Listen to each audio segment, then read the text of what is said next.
Welcome to the Magic on the Inside podcast by the Sisters Enchanted, where we chat magic, hot topics, personal development, and good old-fashioned life. Brew up something delicious and sit with us for a spell.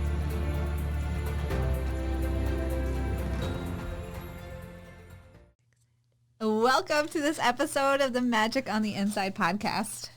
I'm Sara. I'm Anna. And we're the Sisters Enchanted. I know, I was just about to say we are.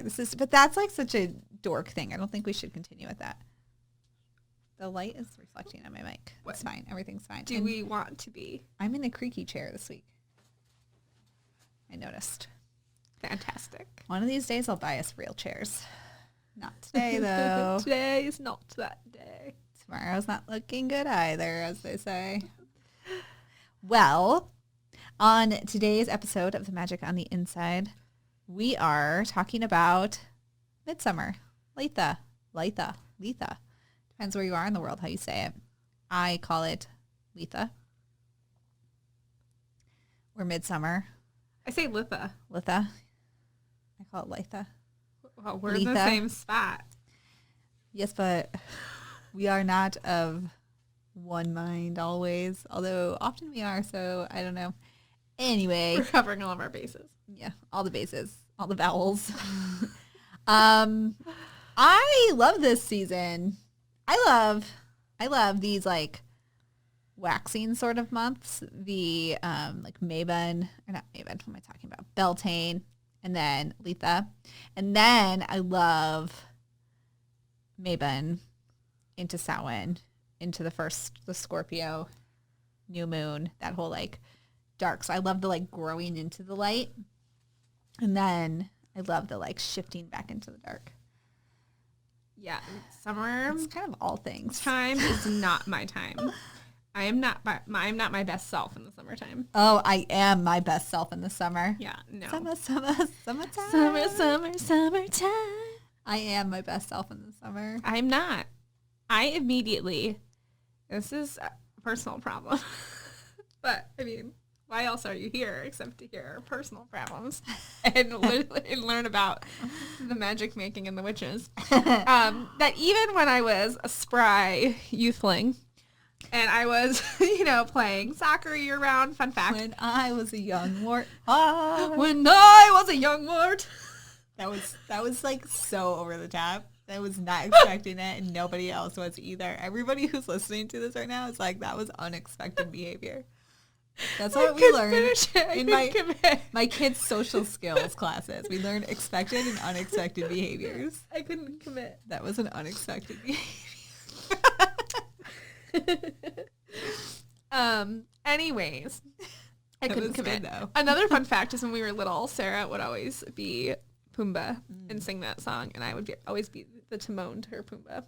So I played soccer year-round competitively for years, and I also did Taekwondo for a number of years and also participated competitively.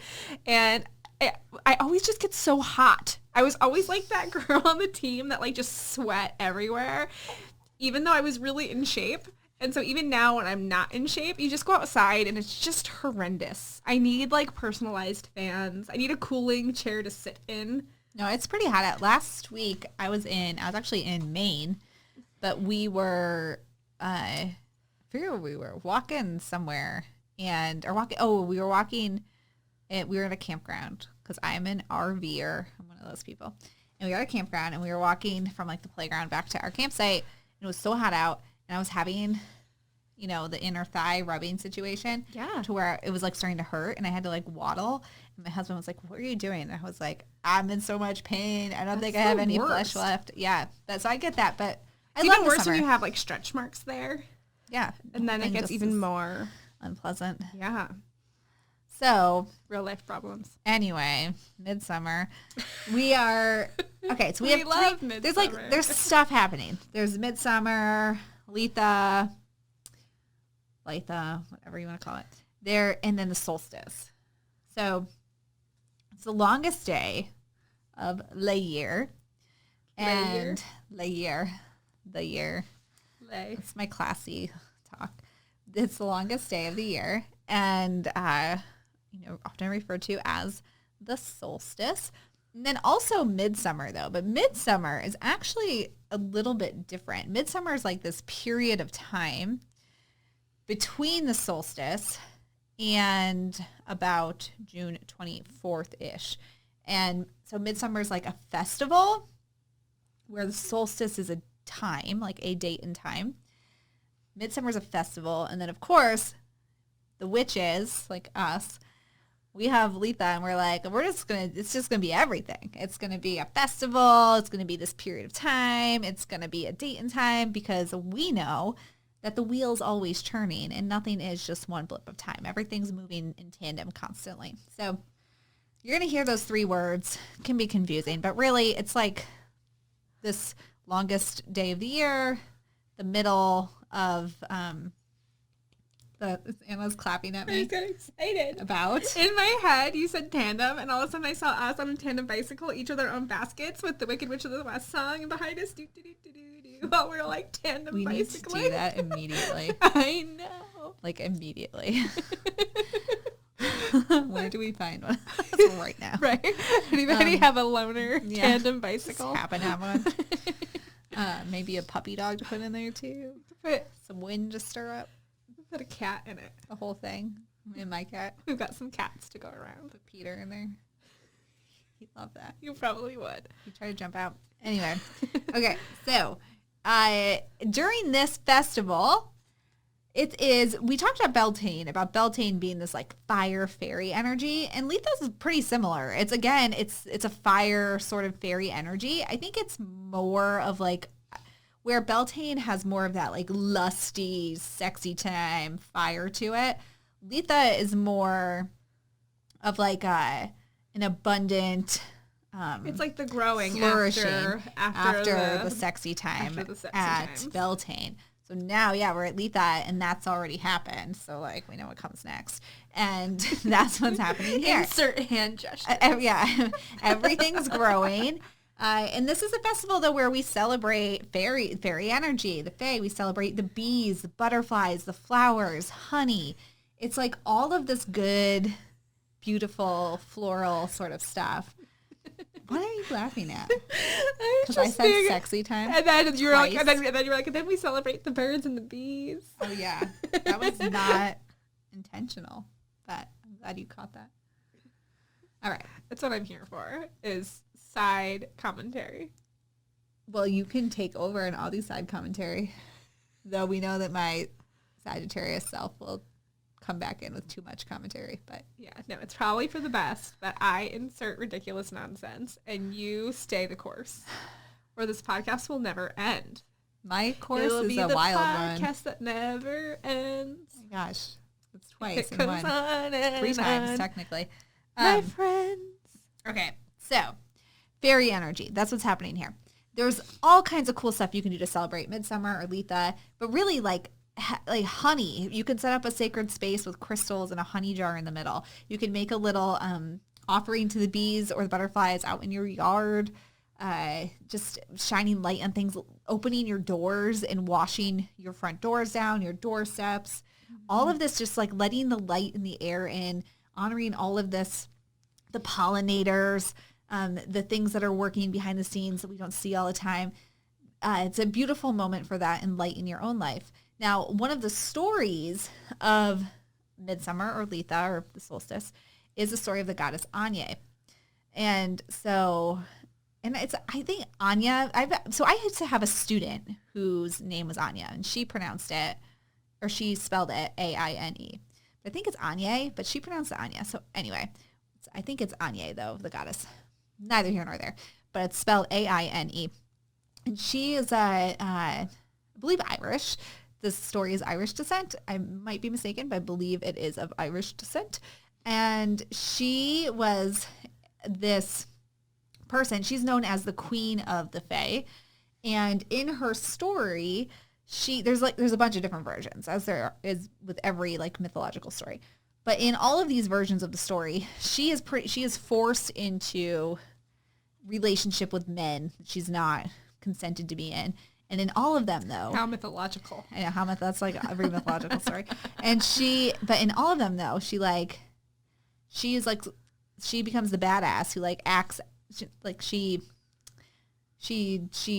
does these big things, which reclaims her body's sovereignty.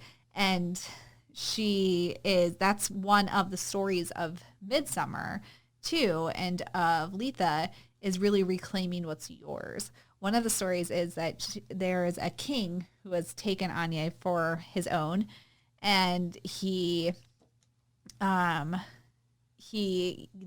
gets her into a position that she doesn't want to be in, and she bites his ear off. And then, as one does, there's a version of the story where she takes over the kingdom. There's there's a bunch of different versions of the story. But because if you think about fairy energy, you hear often with fairy energy that fairies are both like very helpful and also menacing. And I think that that's where this story that has roots in this story, because she is both amazing and awesome, and also though, will bite your ear off. And I think that that's that fairy energy. So what we want to do at Midsummer is consider like when we think of things like the bees and honey and making these crystal grids, like where are we being in a mutual relationship with all of the stuff that we're taking?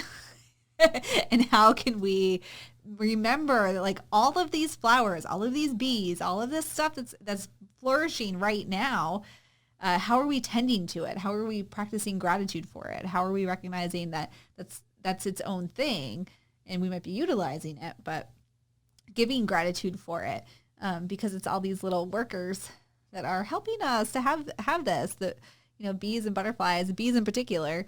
And that story of Anya is so important in that also, just remembering that, that there are, even the nicest of things can be menacing. And then that fairy energy, of course, too, leaving offerings for the fairies, making fairy houses, putting little crystals out by your trees, all that good stuff. And thinking of that queen of the fairies sort of energy, like what side of that story are we on? What side of the story are we on? I love the idea of kind of making your own. It's the most deep thing I said all day. What side of the story are we on? It wasn't deep at all, but it was the deepest thing I've said today. It wasn't when you said that you were a young warthog. Wasn't it? I mean, that could have so many layers. It's close. But I really love the idea, like you were saying, about washing down your doors and stuff, and kind of making your own, like Florida water, but with like your own wild foraging in your yard, or what kind of herbs and stuff you have. And letting that sit out one day, like in the sun, like making a sun tea, and then washing down your doors with that. And like, I love that, making it like a sun tea. Yeah, like for me, I love herbs. And so some herbs. I might like. Herbalicious. I always have like mint growing or basil growing, and making like a really like herbaceous cleanse for your door. I was just thinking I could use an herbaceous cleanse, right?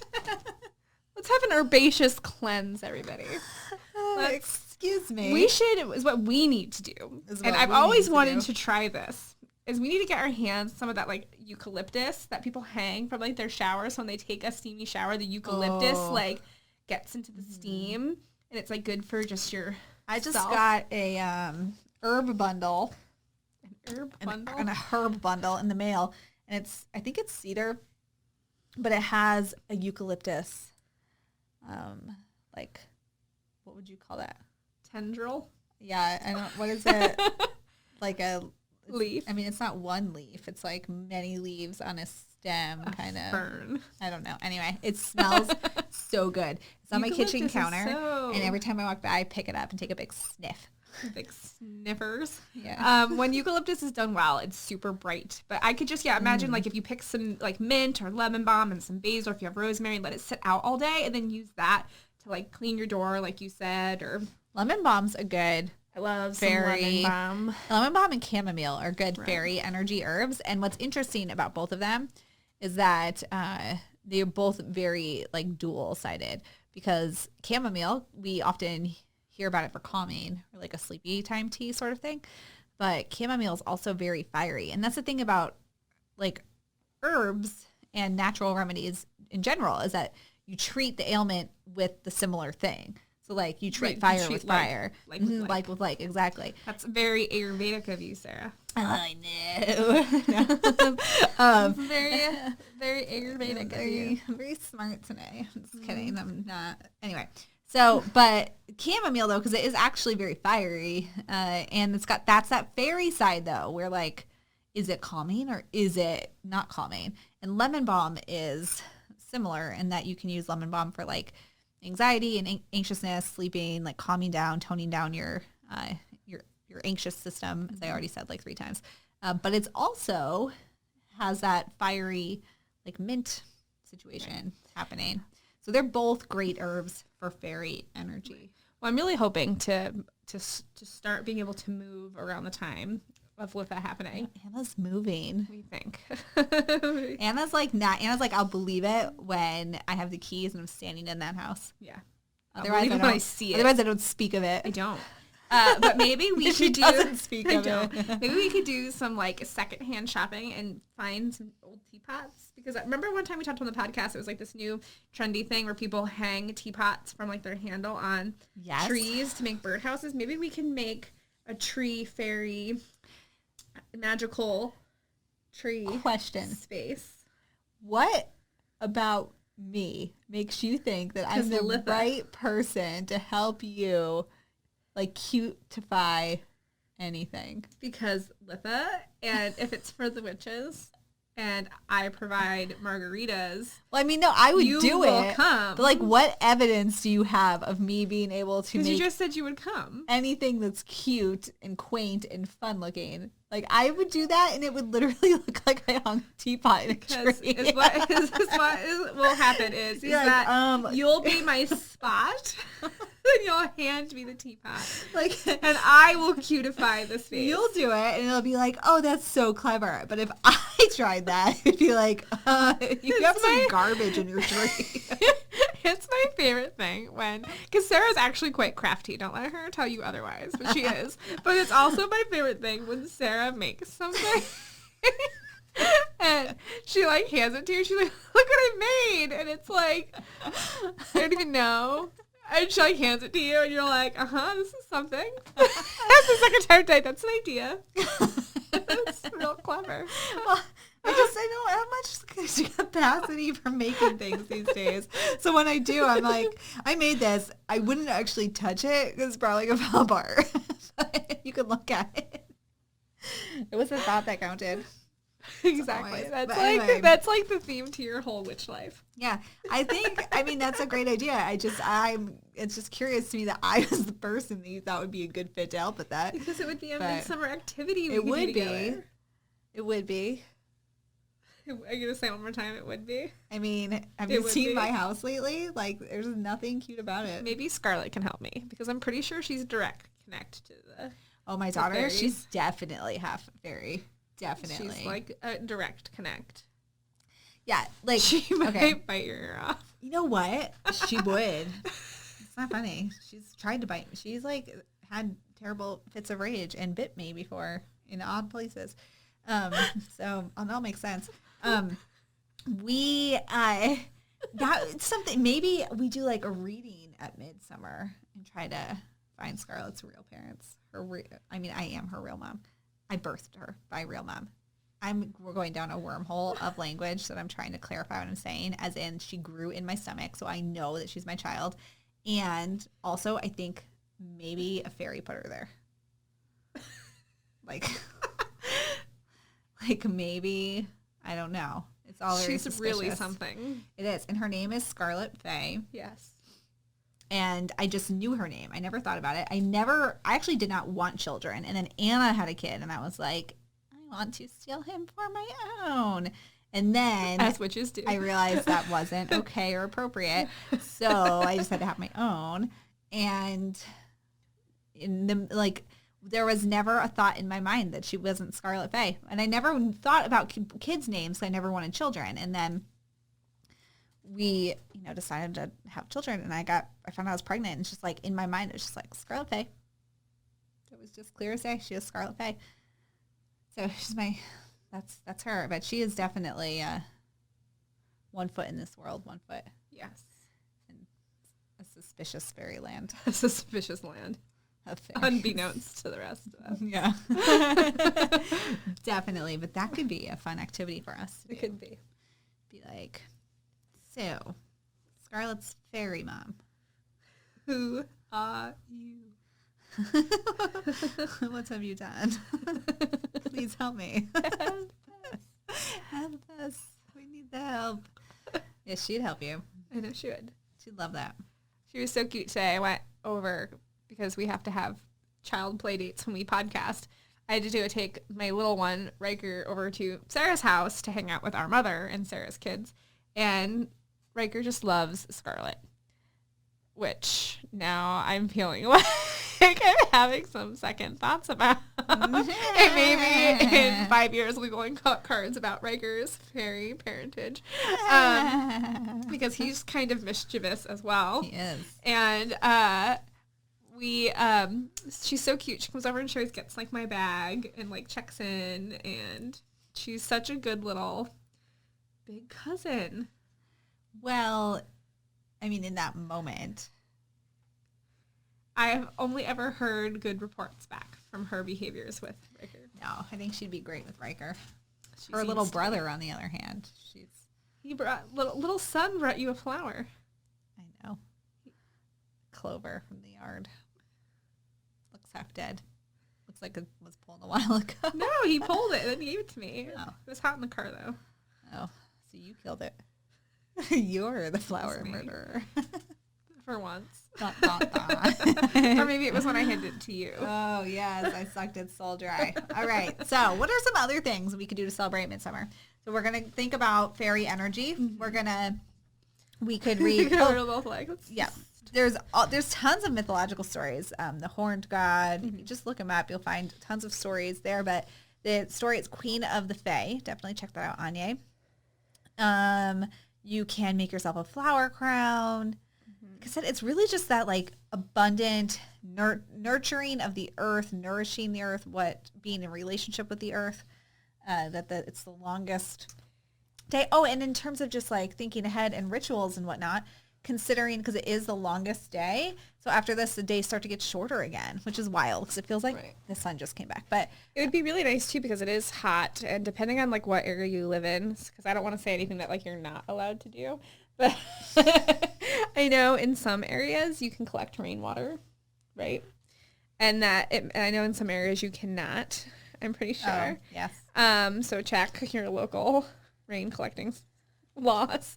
But that could be really fun too, like if that's not a practice that you usually do, to do that to like rewater your garden and stuff at this point. So you're giving back to the earth, especially in this time where it's super hot, and returning back, you know. Well, for yourself, consider, because this is the last, okay, so we have Sara, we have Beltane, we have Litha. So these are like yeah, that's literally you. So I left it there. And then I pulled a card for who's me. And that's what I got, the 10 of Wands. Anna gets this like, if you're on YouTube, you can see, that's literally Anna. This image is Anna. I get the freaking 10 of Wands. Anyway, also me. But so we have Sara, Beltane, and we have Litha. And these are like the growing. So what are you growing, this is the growing in the earth, in your life? Like everything's coming back alive again. And then we have the harvest festivals, which are Lunasa, which is August 1st. And then we have Mabon, and then we have Samhain. And then in between those, we have Yule and Imbach, which is where we're like that's like our reset time. So here, this is the last of the growing sort of festivals. And after this, it's harvest. So what are we between this June 21st-ish date to August 1st? It's like what's that, like a 6-week time period, a little less maybe? Unsure. Anyway, that time period, what are we setting ourselves up for? What is it that we want to grow in this light, these long, warm days? You know, what are we shining a light on in our lives so that we can harvest that, keep working on it, but harvest it before we start to settle in again in a few months? And it's so wild to think of that as time in that way, because we're thinking of things that seem so far out. But that's what cyclical living really is about, is understanding what part of the cycle that you're in now, and what comes next. And then it's the same with your everyday. Like if you know how your cyclical day runs, like I am Cyclical. an Energizer bunny at 6 a.m., but 6 p.m. And I'm just like, oh my gosh, why is this day still existing? So understanding that cyclical energy and doing the thing that makes sense for there. And right now we're in these long days. So what are we shining light on? What are we focusing on? And, what are we preparing for in the time to come? So in terms of a ritual, that could be decluttering, cleaning your house, doing something within yourself. It could be a great time to, if you do like any special food sort of food rituals, like where you eat certain things or you cut out different things. I want to say cleanse or detox, but I don't want to encourage people to be doing cleanses and detox. My food ritual is to cook the food and then eat the food. Like that's what I mean. I don't want to encourage. That's not what I'm not encouraging you to do a cleanse or detox. But like if you start drinking like lots of water every day, or you like for me, I there is a cleanse that I want to do, but it's a food cleanse. You eat. It's not like you don't eat cleanse. It's like lots of food, but it's mostly vegetable based food for like 10 days. And I've been wanting to do that. So that well, also you're also having underlying. I do. I have digestive problems and blood problems. I don't even know what's wrong with me. No, we don't. I'm basically a witch vampire. Yes.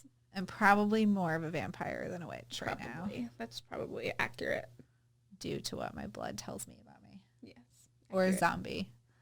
I'm a witch, vampire, zombie. Is that a thing? It is now.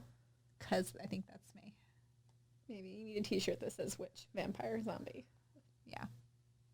I feel like at like 6 a.m. I'm my witch self, and then come like 4 p.m. I'm my zombie self. And then in the middle of the night when I can't sleep, I'm my vampire self.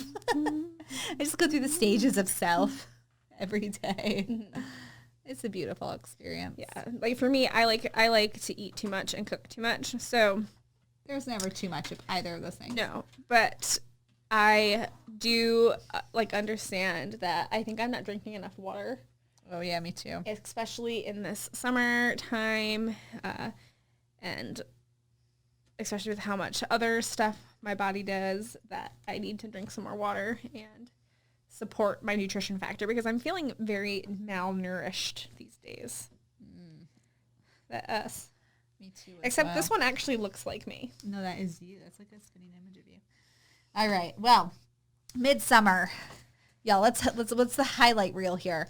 1, the bees and the butterflies. 2, longest day of the year. 3, when we were a young warthog. Litha, Midsummer, summer solstice. Like same but different. Happening around the same time.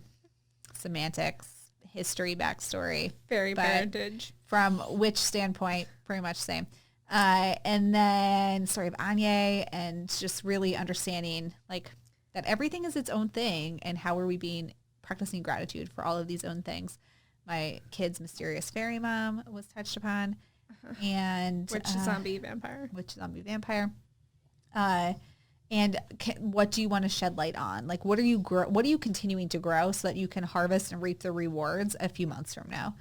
And how do you want to, how are you incorporating that into your everyday? All good things. Right now. Yeah. All right. Good things. Well.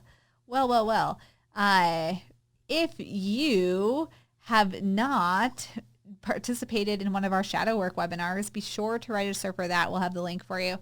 It's a long link to say out. It's thesistersenchanted.com/what-is-shadow-work.